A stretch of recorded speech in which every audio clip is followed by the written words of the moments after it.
le jaman on tira ka ketio ngapya kapyo na tira dia ye kore chobo bene myombe kubijal agare gayuna rachirana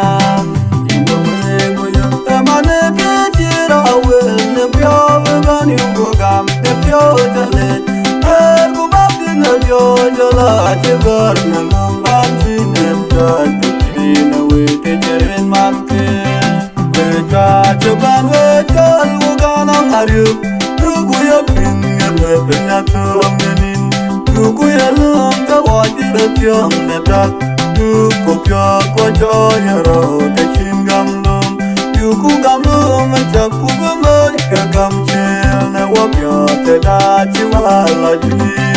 Ima wego yu Tamane bejira wel Nepyo beban yuko gam Nepyo jale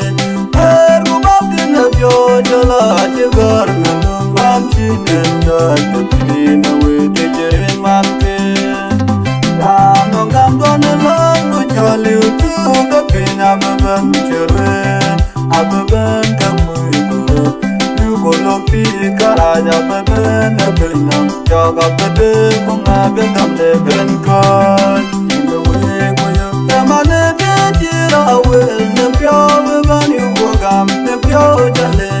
Ergu babdi nepyo jala Chigar menung banjinen jal Tutrina we tejerin manke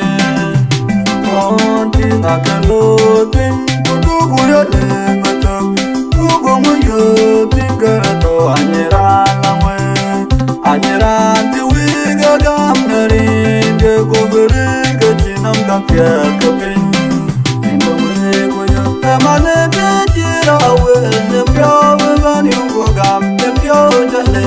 Ergu babdi nepyo jala Chigar menung bamchinen jad Tutrina we tejerin manke Kau jaban ke janjam Yogurun yung kapya kapin Kalya kawa kodi tawa tingkuchi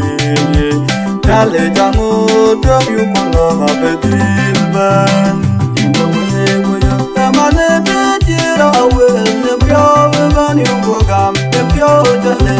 Ergu babdi nepyo jala Chigar